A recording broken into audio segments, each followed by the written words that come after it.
محراب و منبر سیریز اکتساب سیرت النبی صلی اللہ علیہ وسلم۔ پہلا حصہ واقعہ فیل۔ چھٹا باب دو اہم واقعات جو عبد المطلب کے آخر عہد میں رونما ہوئے۔ تحریر محمود فاروقی، آواز و پیشکش مشہود فاروقی۔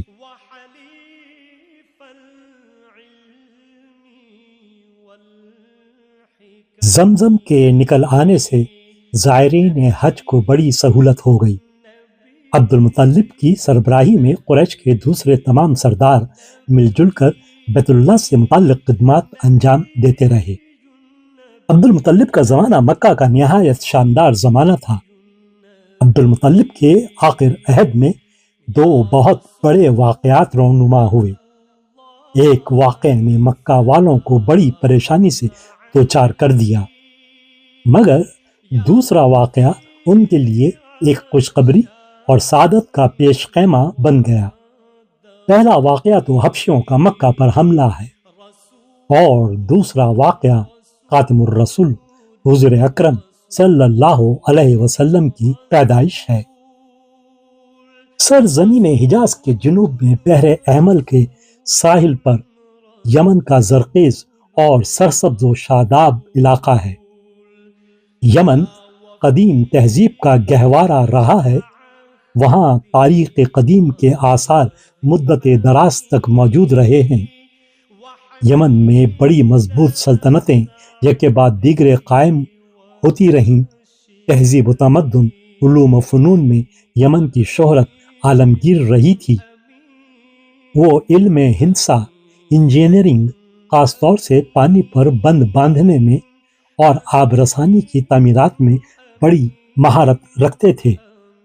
سد مارب یمن کا قدیم اور مشہور بند تھا، اور یہی بند ایک موقع پر یمن کی بربادی کا سبب بھی بن گیا۔ سیاسی ہنگاموں اور افراتفری کے دور میں اس بند کی نگہداشت عرصے تک نہ ہو سکی تھی۔ آخر کار اس میں رکھنے پڑ گئے، اور ایک دن پانی کے سخت بہاؤ کے سبب سے بند اس بری طرح پھٹ گیا کہ یمن کے وسیع علاقے میں زبردست سیلاب آ گیا۔ اس سیلاب کی وجہ سے یمن کے بعض قبیلے حجاز کے اندرونی علاقوں میں ہجرت کر کے چلے گئے۔ یمن کے مقتدر قبیلے کا نام حمیر تھا۔ حمیریوں کی سلطنت بڑی قدیم اور شاندار تھی۔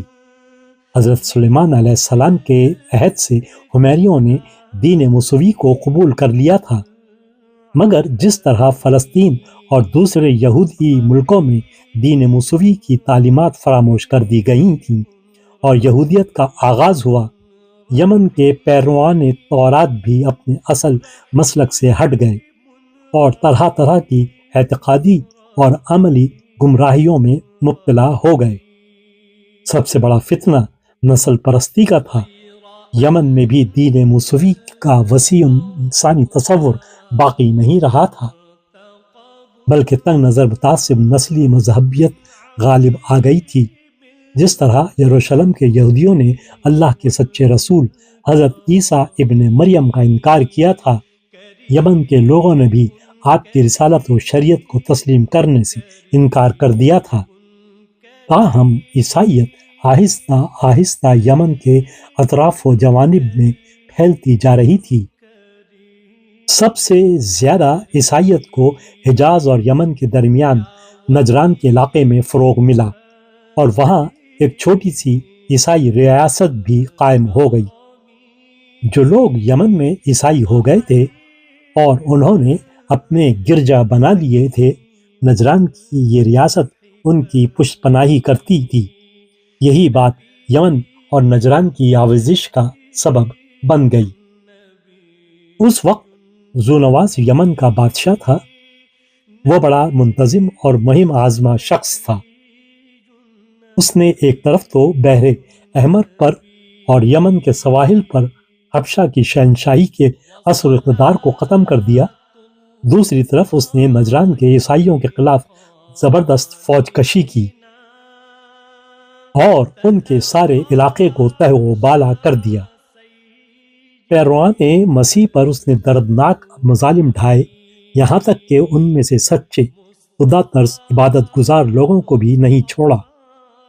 بڑے بڑے گڑھے کھدوائے، ان میں خوب آگ دہکائی، اور مظلوم عیسائیوں کو، جن میں عورتیں، بچے، بوڑھے، مرد سبھی شامل تھے، زندہ ان گڑھوں میں پھینکوا دیا۔ مفسرین کے ایک خیال کے مطابق قرآن پاک میں اصحاب اخدود، آگ والوں کا جو تذکرہ ہے وہ اسی واقعے کے متعلق ہے۔ اس کے خلاف بھی اور قرینے پیش کیے جاتے ہیں، بہرحال یہ موقع اس بحث کا نہیں ہے۔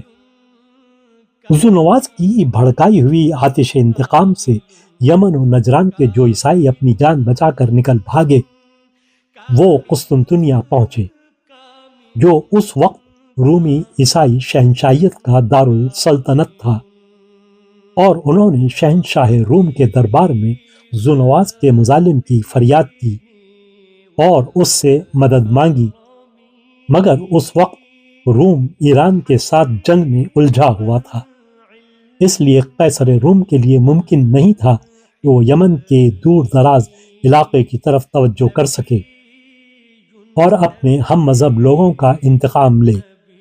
اس لیے اس نے حبشہ کے عیسائی بادشاہ نجاشی کے نام سفارشی خط لکھ کر یمن کے مظلوم عیسائیوں کے وفد کو حبشہ بھجوا دیا۔ حبشہ کی حکومت پہلے ہی یمن کے معاملات سے سخت مشتعل تھی اور اپنے ساحلی مقبوضات پر جو تجارتی نقطہ نظر سے نہایت اہمیت رکھتے تھے، دوبارہ قابض ہونے کی تیاریاں کر رہی تھی۔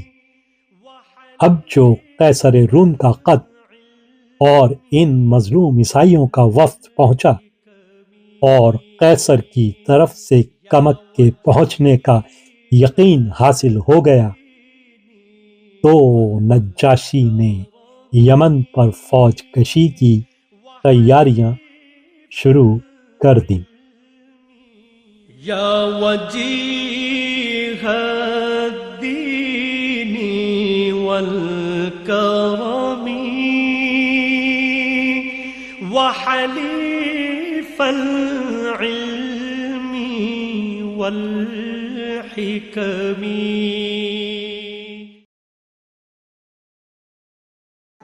کرن کرن اجالا